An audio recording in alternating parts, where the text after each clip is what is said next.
Welcome back to Have You Heard, the social media podcast by us here at The Social Shepherd. My name is Zoe. I'm one of the co-founders and CEO, and today I'm joined by... I'm Adam, business director. And... Emma, finance manager. Okay, and today we've got a really exciting topic, which has been a hot topic around the office, given some new legislation that's come in Australia, actually. But today we're going to talk about whether children should have access to social media. And the reason we've got Emma and Adam here is because they have children and I do not. So they'll have a much more informed perspective on that. Glad to know you're wanted. Who's got kids? I like to be defined by something other than my children. It'd be really helpful, though, just to start talking there. Like with your children, you know, Adam, your son's about to turn 3, just turned 3. Just 3. And you've got children that are slightly older now. 8 and 11. So what has your kind of approach been with social and them up until now? Emma, you go first. You've got older kids. So it's more of a thing with my 11-year-old. So she's just started secondary school. So that whole world has opened up, starting with the phone. What phone do you get? But we, at this point in time, can be a bit militant. We define the rules because there's like an exchange. You get the phone and these are the rules that come with it. So far, it's been quite easy to police, mostly because all of our friends are doing the same thing. Yeah. There is everyone's on the same, it's a level playing field. But I think we're at the easy stage. We've got the challenges to come as she gets older, as she broadens her friendship group, as the rules around her friends kind of change as well. So, so far it's a breeze, but... So do you, and then with the younger one, is she just not on social? Yeah, so both of them have got no social media. And are you 100% confident they have no social media? Are they sneaking TikTok 100%. Videos on the side? I think one of the things that's... Back alley after on school. My phone, I think one of the things that we have found really good across... So they've got a tablet and she's got an iPhone. So across both platforms or models, you can be really quite controlled as to what they can and can't have. That has been an absolute lifesaver.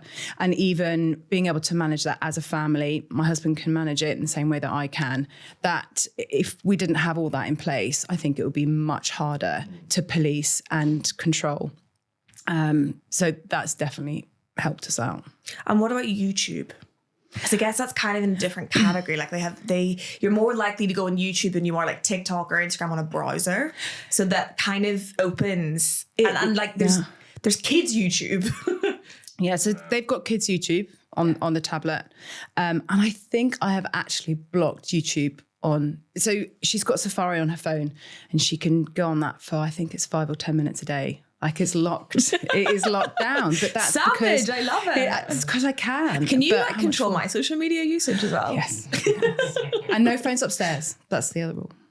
And what about you? What's your thoughts on it with Oscar? Well, obviously he's 3, so it's slightly different. Not asked for a phone yet. Does he know what YouTube is? Oh yeah. So I would say I don't know when they were younger and growing up, but like. We probably too much, but we're on our phone. So I think he's naturally seen us on them. So, you know, when you're scrolling through like apps or videos, he's very conscious of like you're watching content. And he also knows what the like apps are. So he'll know YouTube by looking at the thing. So does he like reference TikTok? No, not TikTok. It's not that. But like because he watches YouTube, and we've shown him YouTube because, you know, there like when he's massive dinosaur phase at the moment. So he's like, I want to watch dinosaur videos. Where do you like? But this whole world of like YouTube for kids with people just playing with dinosaurs, like he'll sit and watch that. So he's very conscious of YouTube being a thing and the type of content. I think where we've controlled it a little bit because at this age he's not really doing anything on his own is I was very conscious of like what he's watching. So not in a way that I think that's like someone playing with dinosaurs bad, but I'm like, what value is that adding to him at his age. Yeah. So where we try to now is like if he has TV time or is like when he's using the iPad or whatever, all the games are like educational, so that he's allowed to use them, but it's all, you know, learning, counting. I'm going to say this wrong, but like there are a lot of Montessori. Is that how you say it? Montessori, yeah, like apps. So they all teach them stuff. And then when he's watching, I'm like, if I see him watching any, you know, YouTube, I'm just like, no, because it's just not. There's no value to him a lot of the time. Whereas iPlayer, you know, certain things like that, where it's like there's things like num blocks and stuff, which your world will open to at one point. But it's all it's all educational and learning, but it's still good for them to watch. Yeah. So if he's going to watch anything on the tablet or, you know, play anything, we try and keep it a bit more educational. But the exposure for him is, as parents, we are you know, my wife and I are probably quite bad because we will sit. Yeah. You know, he'd come into bed with us in the morning. We'll wake up on a Sunday and we'll have a look through social. So he's conscious of, oh, what's that? What videos? But he's not asking me to go on like Instagram or TikTok and, you know, search food talk for breakfast ideas. But yeah, so they're exposed to it, but it's hard to. Do you worry about it? Like, I guess there's a reason why you're trying to limit and be careful about what they're consuming, particularly at 11 years old. So like, I know that whenever I was that age, I think I got my first Facebook account when I was 9. And like very innocently would just like chat to my friends. This was back in the day where you would have like public conversations on like your Facebook wall, for example, like, hey, how's you type thing. And then you go back and forth. But like, I guess it was kind of happening at that time. So my parents didn't really know to police it in any shape or form or put any regulation there. And to be honest, for me, it didn't. I don't think it really caused any depth. I didn't say anything I necessarily shouldn't have seen or wouldn't have seen anyway. But I guess there's the questions that I always ask is, and I actually did my dissertation on the effects of social media on the early sexualization of young women. So I think it's more so from that perspective that I would say it, but it'd be interesting to hear a parent's perspective on that too. Yeah, absolutely. And because she's a girl, I think there are. And even seeing that when she started secondary school and being exposed to kids that were older than her in the same environment, that opened up those initial conversations around makeup and all those things that are like coming of age type things. I think there's enough of that in day-to-day life. I wouldn't want to add more pressure, more opinions. And I guess it's the feedback on her and exposing yourself to what other people think of you. I think when you're that age, you haven't got, I mean, when people say things about me, I'm 41, I'm 41, they, you know, I don't have that resilience. And so to expect someone of that age to have a hard, tough skin, they don't. So I think it's building. It's like a slow progress where you have to build their confidence without allowing other people into her world to chip away at it. Yeah, and I guess also it kind of does.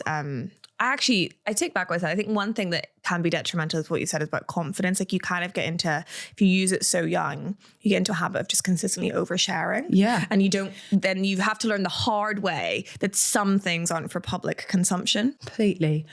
And one thing, I'm very nostalgic about my childhood. And one of the best things about it is there is zero photographic evidence of all of my fashion mistakes, my hair mistakes. I mean, I had ridiculous hair.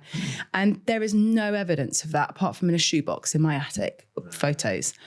And I think don't put out into the world what you are going to regret in 5-10 years time. That's professionally, that's socially. So I think it's maintaining privacy, I think is something to have instilled from quite young. Yeah, I mean, you see it with influencers, for example, like, you know, young influencers who, you know, you'll go back on their tweets for like 5 years ago. Okay, they were 13 and they've said something and then they're getting cancelled for it. And okay, granted, what they've said probably deserves backlash, but, you know, people are still learning, developing, trying to find the world, you know, probably haven't developed their own opinions on most things. I think that can be probably quite a tricky one. I went back, didn't say anything that bad, but Jack and I both went back a couple of years ago and deleted a whole load of old tweets and stuff that we'd done on social, because I was like, not that it's bad, but it's not particularly becoming of the person that I am today. No, I think you should be able to make mistakes in a safe environment without the world watching, or having like a digital footprint of all of the mistakes that you've made. So I thought we could talk a little bit about the actual ages that you're stereotypically supposed to be able to get onto social. Now, granted, a lot of people are on them much younger. Social media platforms typically set a minimum user age of 13. However, there's been a bit of an onslaught of countries actually saying, no, we don't want our users on those platforms until they're 16. So Australia did this in November 2024. And I believe there's a ban on social media for under 16s in the UK, which is on the table. So they're thinking of following suit from what Australia have done. France has also, is at 15 now. Norway is raising it from 13 to 15 again. So a lot of countries moving away from that 13, moving up to that 16. What do you guys think about that? Do you think 16 is a better age than 13? I think for the generation that's coming through, so Oscar's age, they will come through, and I think it will be the norm that 16 is the age that they can. The challenge is for those that are 11 to 16. They're on the cusp of having access to all of these things, and that's going to go away, and it's going to be cut off almost overnight. So where do they? It's But is it going to be cut off though? Because I was 9 with a Facebook account. You're supposed to be 13 back then. My niece had a TikTok account when I don't even think she's old enough. No, she is now. Yeah, to have one in the current age, and they shut it down. TikTok. Oh, they did shut it down. Yeah, they found it and shut it down. And that wasn't because she was making terrible content. That was because they obviously knew. Well, I mean, her content was awful, but I suppose my challenge with it is like, is it about age or is it about education? Because I'd never really thought about it the way that you just talked about, of that exposure to people. As a child, you've got to learn, right? And as a parent, you want to. Be the best parent, teach them, be there, give them thick skin. They're going to go through the highs and lows. There's really 2 parts to it, because there's one where you're on social media and you're exposed to stuff, and different opinions and views, and how that shapes, fake news, whatever you want to call it. And then it's an avenue to engage with people in potentially a really negative way. Yeah. As in, I can very easily tell you something I don't like about you. So as children, when you think about like bullying and exposure, all that kind of stuff, it's a different avenue to destroying someone's confidence very quickly. It's not like, when everything was black and white and we were at school and people, you'd get kicked around the park or whatever, and it was all a bit more physical. It's very, that sort of.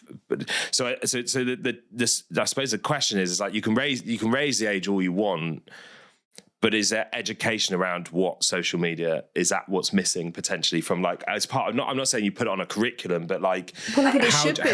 Maybe you do, but how do you teach someone, which is like with all of this is we were a generation where, social came up, right? If you look at an evolution of something like YouTube, there's a wonderful story that they'll tell you about, the first vlogger or YouTube video was some, strange, probably egotistical, like 13-year-old who sat in her bedroom, it's somewhere in America, and decided to talk about her day.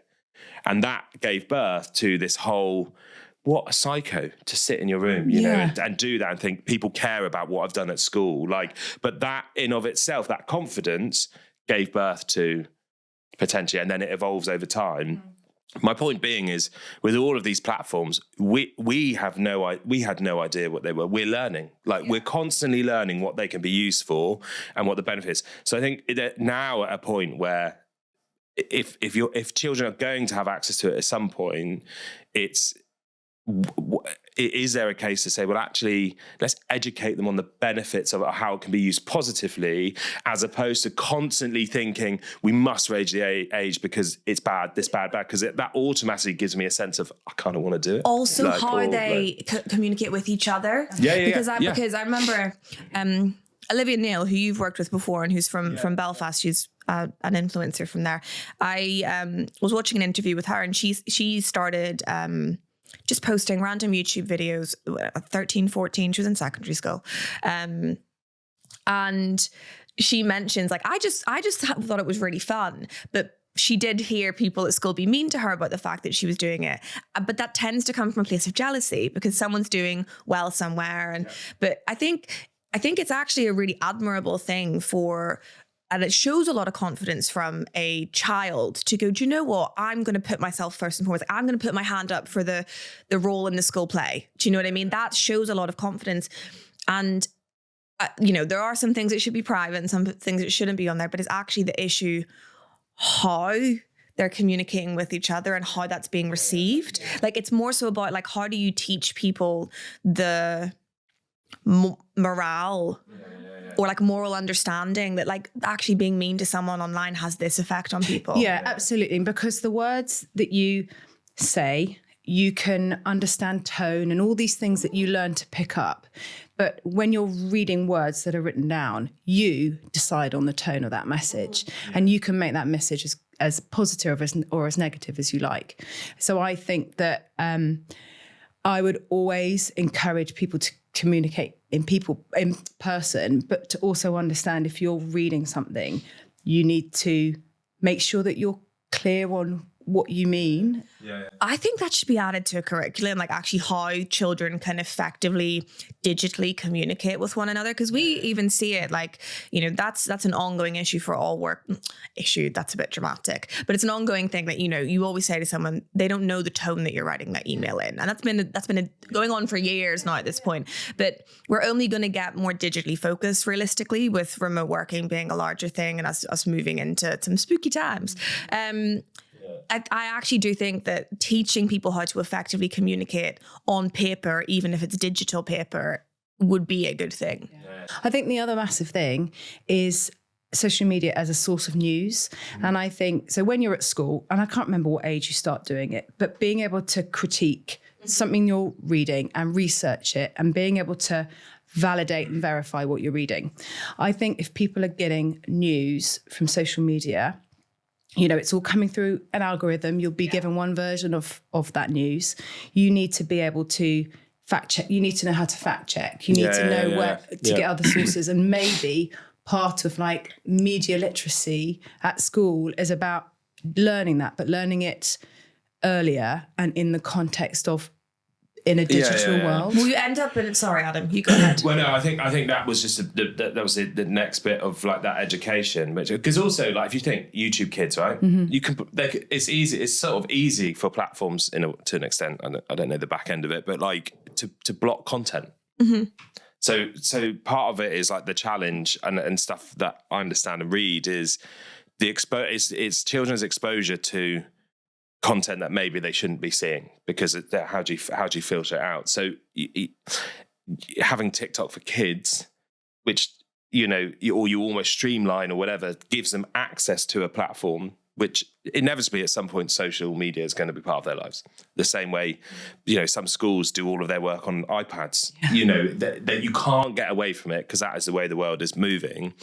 But it's sort of, again, it's like the platforms or whatever going, no, we're keeping us what we're doing, just make them older, as opposed to, well, if you've got to introduce them. Yeah. So, how do you do that in a safe way? So the platform should adapt their platform for the younger audience rather than just saying you can't have it. Yeah, or find an avenue which is like you're saying, because often the problem is exposure to. I mean, it's not just children; it's adults as well. Like it's the content, so the fake news, the difference of opinion, and all this kind of stuff, which are all positive, I suppose, to have a broad view, but that is going to navigate people's, and I think if you can maybe limit that, or it makes it a safer place to allow them to, you're going to be introduced to it, because it's really hard, and to the point I was saying earlier about when bullying or people saying all that kind of stuff, it's rightly or wrongly, it's probably part of life. At some point, you're either going to do it or be on the receiving end of it. Like, no one's perfect. We're all going to go through that journey.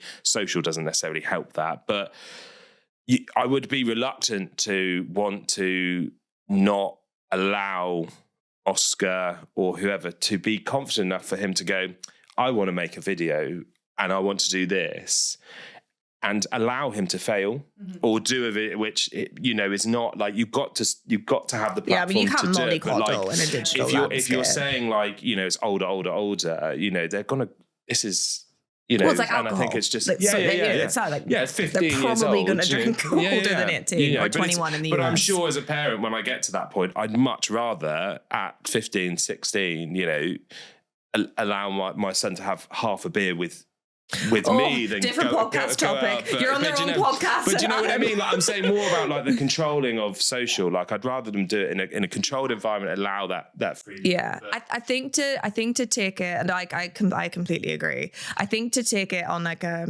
slightly different one to echo the point we were talking about is, I think the biggest issue that we have on social is the fact that everyone sits within their own echo chamber, and it's the point that you made earlier about understanding algorithms, and that's not only for children, that is for adults as well. And we have this whole thing of, and no opinion of my own is being voiced here, but if we take like the Andrew Tate thing that happened, for example, you have the content that he produces naturally stimulates and speaks to a young male audience because of the type of life that he is living. Therefore, his opinions are going to be shown to that audience because of the type of content they are following. You are then going to see the other side of it, which is being shown to young women. And then what we end up having is two gender split viewpoints that are largely shared, but none of them are doing the work to learn the other person's opinion. This is a polarizing example using Andrew Tate here. But I think even when we talk about politics, for example, you will see stuff on social, but you would also see stuff on the news that might be biased, particularly if you're in the US. I think as humans, we're a huge part of the problem, if not the problem, in the fact that we don't critically think and we don't go, okay, actually I'm being fed this information that all speaks to the content that I've interacted with, what I've liked, what I shared with my friends, what speaks to my own beliefs. And we don't go, actually, let me go and listen to what the other side is saying. Because it just reinforces what you're thinking anyway. And exactly. So I think one of the things with children, and I've seen it, where their worlds are so small.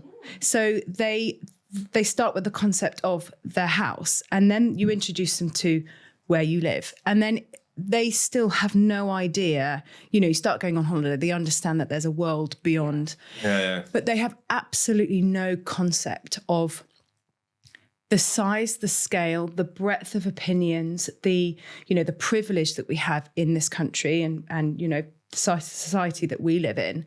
They have absolutely no idea of what the rest of the world is. And so I think if they live within an echo chamber, their world, which should be opening up with every year that goes by, their world should open up. If they live in social media, there's a risk that those worlds just completely small-mindedness. And you don't. Your world just gets smaller and smaller. But I think that's very specific, I will say, to like the TikTok algorithm. Like, all the algorithms work differently. And that was going to be my next question for you guys, was which social platform as parents scares you the most for your children to utilize? The ones that I'm not on, because I don't understand them and I don't know how they work. So there's quite a few. So like, I'm not on TikTok. Emma! I know. I call it TikTok. Well, you're going to have to, sorry. No, I've got no idea. So do I go on it so that I understand that world? Probably have to. The next content creator of TikTok. You could start a finance TikTok account. I could. Or like Google Sheets. You could, Google Sheets trading account. There's a lot of that on. There's a lot of that on TikTok already. Yeah. They love it. But you could kill them. You're a whiz. I could. That would really make my child embarrassed, wouldn't it? My mum's on TikTok. Yeah. So I think probably, do I have to dive deep into that world so that I can go on the journey with her? I don't know.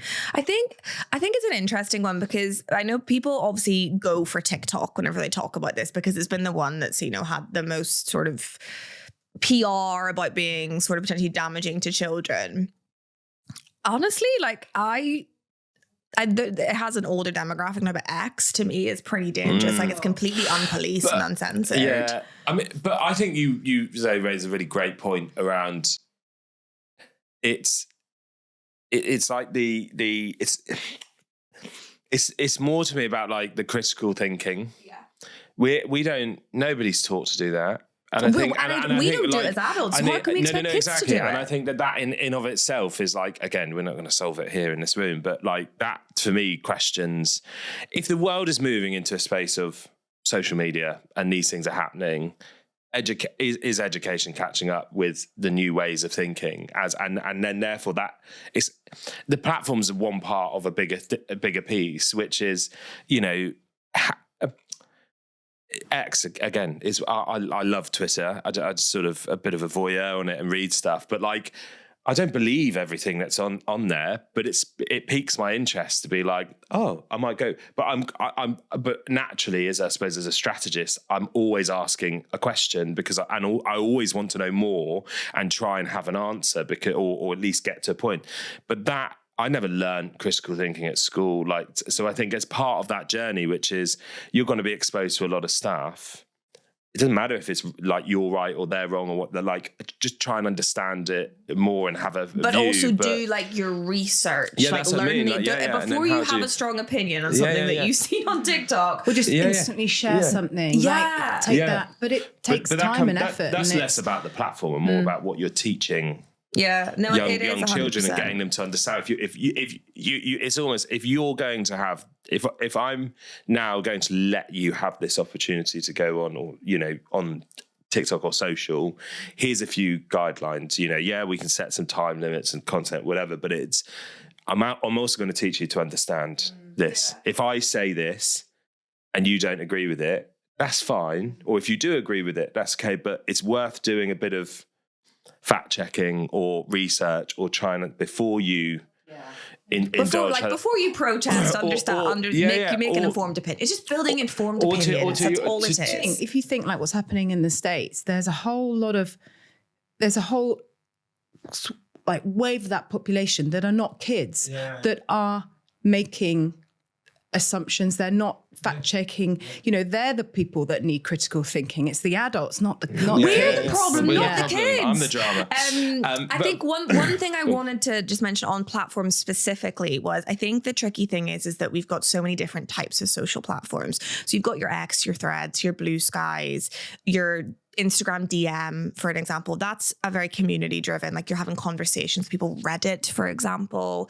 Then you've got your TikToks, your YouTubes, your Instagram again in some instances, content. So they're consuming visual content. And I think that's where you're more likely to come into those issues of like body self-confidence because you don't know what they're being exposed to there from a visual perspective.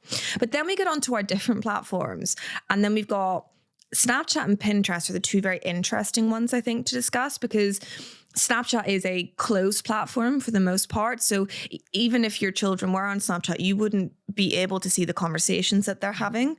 And then we've also got Pinterest, which I think for the most part, to be honest, would be pretty harmless for a child to be on. Like all my little cousins have like their dream Pinterest boards. And I think it's actually quite a sweet creative platform for them to be on. Would you let your girls have Pinterest? Yeah, absolutely. And I definitely encourage them because we always, in my head, it's what could you be doing that's a better use of time than being in front of a screen? And so encouraging them to be bored and find something to do because they're bored that isn't a screen or TV or whatever. But often the case they will do something creative. They like making stuff and they will go to things like Pinterest for inspiration and then they'll put it away and they'll do their things with their hands and, you know, make lovely things. So I would encourage anything that encourages creativity. Yeah. Whereas I think anything where you're just an observer and you're just getting this endless flow, you know, it's a real quantity over quality potentially. It's just endless streams of things that you can consume. if you're just an observer, I think you're going to really stifle creativity everywhere. Whereas if they're on a platform where you can be creative, it encourages creativity, encourages you to input. I think that's can be a good thing. Yeah. But you're right. But that's the same as like doom scrolling for an adult.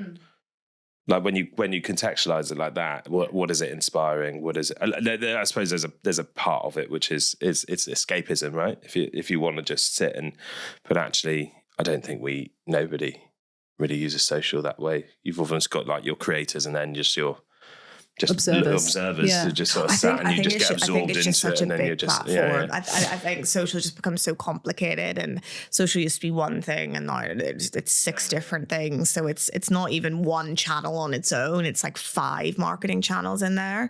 So I think that's the tricky part of it. Would you let them have Snapchat? Snapchat's like texting for 13-year-olds. But I don't like the location. Instagram's rolling that out. But also I think that they can do that. My daughter's found a way of doing that on, Find My Friends or something like that you can do just on your phone. Again, it's this privacy thing of, does someone need to know where I am? Well, you can turn that off on the platform. Yeah, absolutely. I don't like the fact that it's closed. Right. Well, it's like texting, though. Yeah. Would you let them text? But then They do text. The fact that on Snapchat, unless you hold it down, that message is going to go. So they could be seeing anything on that, and you wouldn't be able to see it unless they had specifically said save this message, which is a bit like, I'm not going to lie, it's a bit of a strange feature. It kind of feels like it's been set up to be catered to like OnlyFans or something. It's sinister. Like, why do messages need to disappear? But I suppose that was the point of it, though, wasn't it? It's a different. Was it though? Yeah, like I guess so. Yeah. I've actually just asked my best friend ChatGPT which platforms have the youngest users on, and it did say that the likely candidates were going to be TikTok, YouTube, and Instagram. Now that to me does make sense. Because also YouTube, you don't need to log in, do you? You don't need to have an account. Yeah. You can just go in. And just go. That's why it's often disregarded as a social platform. And that's why I think what I was reading about Australia, that's going to be one platform that will probably be outside of the legislation because you don't need to have an account. But I don't think, I don't even know if governing bodies would include YouTube under that. It's a bit of a grey area. Yeah. Because technically it's not, like, yes, there is a comment section, but there's a comment section on the Daily Mail. Yeah, that's not a social platform. It's like a publishing site for everyone and anyone. But so I mean, even clients to this day, they struggle to know where to put YouTube because they're like, well, it's like digital TV basically. Yeah. What I think what is quite interesting again on like looking at like TikTok is, I suppose, what they're using. If they are creating stuff, what they're using for, like my niece earlier, she was on it. She was literally doing the cliche of like dance videos or like lip syncing and all that kind of stuff with her thingy. And the funny thing was, I remember when she started using it, and my sister was like, "Oh, you speak to your uncle because he does social media and does like TikTok," and she was like, "Well, what do you do on TikTok?" And I started showing her some of the work, like brand videos, and she was like, "That's not TikTok." I know, but she's little. She just thinks it's dancing. Like, but that's the point.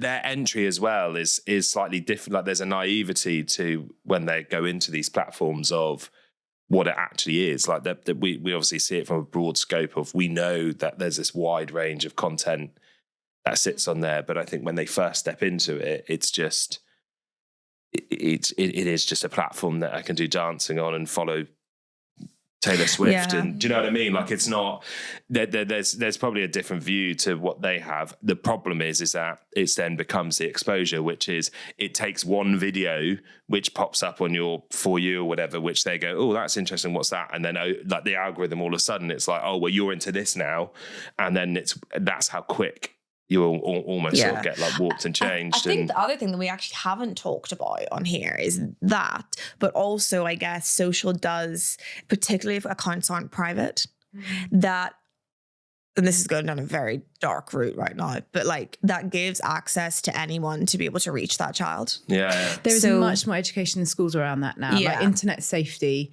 and the Yeah. Online Safety Act. I think that will do a lot for the being safe online.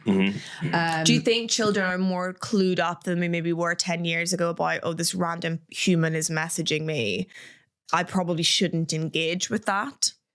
Like catfishing. I think it is better, but I think come with it. What you need to have alongside that is like a natural level of skepticism, which you don't have as a child because everything is innocent, potentially. And so I think you need to be skeptical. And I think that's part of what you're teaching with critical thinking is being naturally like default to being a skeptic and then so Do you post pictures of your children online? not On your socials? No, I don't really post much, but I would now. Do you even use social media? But I will ask them now. Yeah, I will ask them. I'm going to No be on a permission. mission now to like make Emma an influencer. So I post World's most unenthusiastic influencer. Maybe that's what the knack is. The reluctant influencer. I had so I post pictures of Oscar, but before my wife used to get really angry with me because I had a public account, Okay. and she was like, I would get random people liking their photos and videos or whatever. So I made it private for Oh yeah. that reason. And then she was like, you need to do a big clear out of people who follow you and stuff like that. Now you've made it private because, but I think again, like that's us using and using exposure. But I find it really interesting. I obviously haven't had to have these conversations and stuff, but I do know it is a big topic amongst people with young children. Do you post your child or do you not post your child? And I think because I've grown up with social, to me, I'm a bit like, I don't understand why I wouldn't. But then that's probably just I haven't gone through that phase in my life and I haven't had those conversations and realized those things. What is kind of the reason for not wanting to post your child's face? I mean, Google your name and you'll have pictures that come up which are from probably when you were posting. Okay, so it's for their own personal. Yeah. Well, I okay. think there's that, and also it's public. So people can, anybody can see that picture and do whatever. Like I'm pretty sure no one's probably trying to steal his identity, but but there's elements then of it goes into this world of the more sinister stuff of, and I think there's probably a nervousness or a reluctance maybe around that.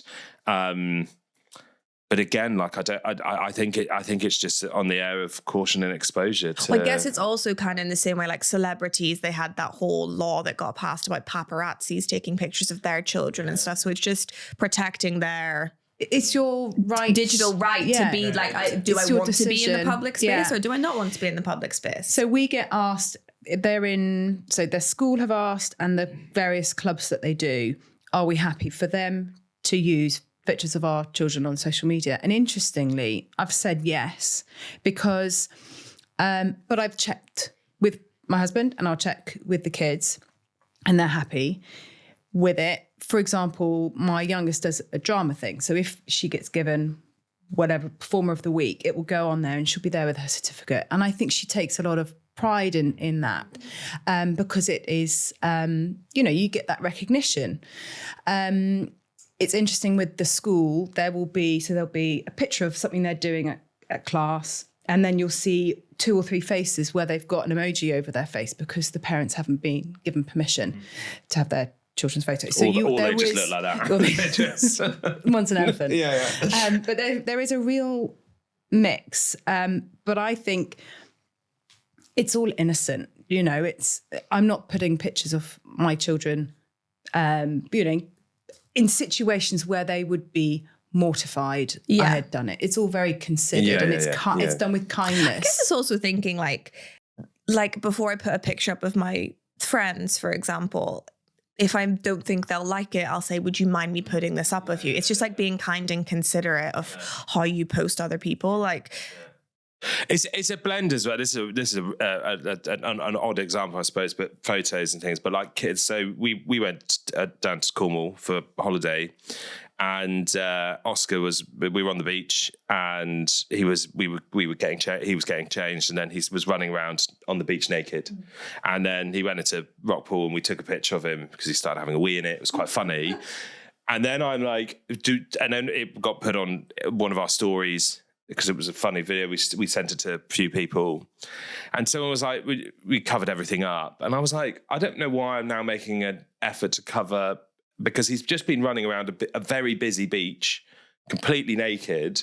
But I'm worried that the 200 people that follow me on Instagram might be offended by the fact that his willy's out. And I'm like, is this weird dynamic though of like, it's just your digital footprint, isn't it? But then the story goes. Do you know what I mean? But all of a sudden, it changes your view. Where I'm like, but I'm not walking around the beach when he's doing that, going, oh God, who's taking pictures? Like, it's just naturally happening. But then on social, all of a sudden, I'm like, oh, there's somebody's gonna do something, or it's not right. So there's a weird sort of shift in mindset. How much do you really think about it? Like, how much brain space does it warrant and worry? Unlike, I think if you're not putting them in, like Lee's saying, in from their perspective, I suppose it's different as they get older. But it's, you know, we always take videos or photos of Oscar and we're like, that's for the 18th, or everyone has like embarrassing baby pictures. You wouldn't put a photo or a video up of them where you think that's going to really upset them or offend them. Yeah. But I think it's just being like more kind and considerate with it as well. Yeah. And social media could do with a lot of that. Social media could do with a bit more kindness. The bit that frustrates me, I suppose, with is when people sort of are not exploiting is a strong word, but like they're almost using their children for to make money as like little baby influencers. And I'm like, you know, that's because I doubt they're giving any of their income. You know, if people are monetizing it, I doubt the kids getting any of it. I'm sure that, like, if you have like influencers that do like M&S campaigns, like M&S kids campaigns, and their kids feature in it, they must be putting that in a bank account for that child whenever they go older. You'd hope so. I would like to hope so. It's like kid actors, but kids in social content is like a whole other topic. And then you've got kid models and is it safe and all that kind of stuff. But that leads me to my next question, which is my final question. So your Oscar comes to you in 10 years time. Dad, I want to be a YouTuber. I'm going to start a YouTube channel. Are you like, go for it, son? Yeah, I don't see why not. A bit of what you can do it on. Dinosaurs. Yeah. What about you? If your kids were like, oh, Mom, I'm going to be a TikToker. I would want to understand, like, what are they forfeiting to live that dream? But it's the same thing where if they wanted to be not non-conventional careers, but things like being a singer, being an actor, like tough jobs, tough careers, but you're tough opening industries yourself up to any level of like judgment, basically. It's like constant rejection. It's really difficult to crack it, but once you've cracked it, it's amazing. You know, brilliant. But it's always having a backup plan. If you've got a backup plan, then go for it. See if it works. Yeah, I agree. Like, you can't. I think if they want to do that, but I think I think my thing with it would be like you're saying. It's like, do it, but you're not giving up school to sit in your room and like do that sense. But then if he did, and 2 years later he had like 3 million subscribers, like he was making like 10 million a year. Great, still going to school. You know, yeah, of course you are. Like you're not giving up. Homeschool? No. Okay, get out. I think you have to manage it like anything. Like there's still 18. As far like that's I suppose parenting. I'm your parent until 18. At that point, it's up to you. But my house, my rules. Do it, and I'll help you do it, and I'll guide you through it, and I'll support you. But you finish the process, and then off you go. And if you are making all that money, you're not 18, so it's mine anyway. Oh, stop it. Well, what about the D'Amelios? So they obviously, Charli D'Amelio got huge on TikTok over lockdown. Her sister then followed Dixie. Dixie was a little bit older, but they up and moved their entire family to LA. Their parents are now on TikTok as well. Their dad's the manager, I think. You know, they're making bank, you know, and now that's enabled, you know, Charli D'Amelio's on Broadway now, for example, and she was a dancer, like an actual competitive dancer. So that's how she got onto the platform. I don't know what the other one does. It's singer, model, something of that nature. So they've gone into show business and they clearly had an interest in that world because competitive dance would lead you into that. Obviously, their parents have gone, well, we're going to tap into this. You're making a lot of money here. Let's move us all to LA so we can focus on this. How do you feel about that? I still think that there is similarities between that and those careers like singing and dancing and acting and things like that, where actually it's not the kids. I honestly believe that it's 80% the parents really wanting that to happen for their children, because it's the parents that have to facilitate, that they have to take them to X, Y, and Z. Yeah. It is a full-time job.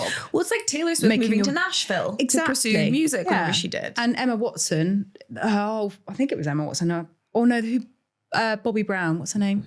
Millie Bobby Brown. Yeah, like her whole family moved to LA to pursue her career.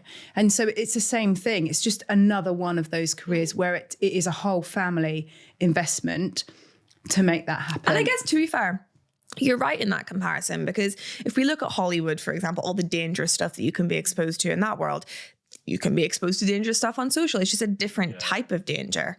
But also, I think the management of that is important. What you're going to do next. I'm not saying you don't want to poo-poo it, but like in the average lifespan of an influencer, a popular influencer, when they're at their peak, is about 4.5 years. Well, they're smarter now. Like, look at Addison Rae; she's a pop star now. Like they're using it as an avenue to go to something else. But that's what I mean. It's like it's the foundation of. It's going to last for a period of time.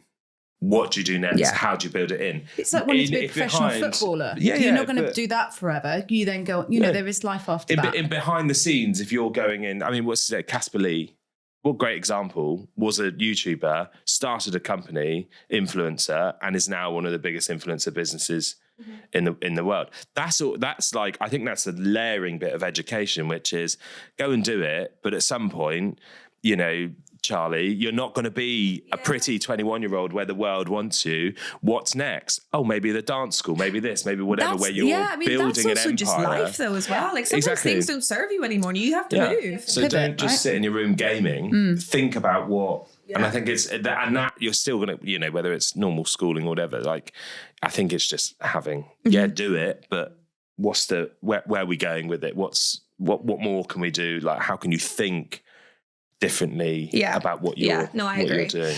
Final end. I want one word from you each. Scale of 0 to 10, 10 being absolutely fucking terrified, 0 being like, I'm chill, doesn't cross my mind ever. How concerned are you about social media and the impact it will have on your children as they grow? 7. 7? Yeah, I'd say 7. Oh, that's quite high. Yeah. Okay, interesting. Well, any closing thoughts? I think we're on the cusp of change. I think. Yes. Yeah. Yeah. And also, find Emma on TikTok. Find Emma on TikTok. She's now a Google Sheets influencer. Welcome to my channel. Yeah, XL Emma. Not that's a different channel. Okay, on that note, thank you so much for watching, listening, whatever you've done. We produce these on a regular basis. So if there are any topics you would like us to cover, please do let us know. Please make sure to like, subscribe, whichever platform you are on, and we will see you next time. Thank you.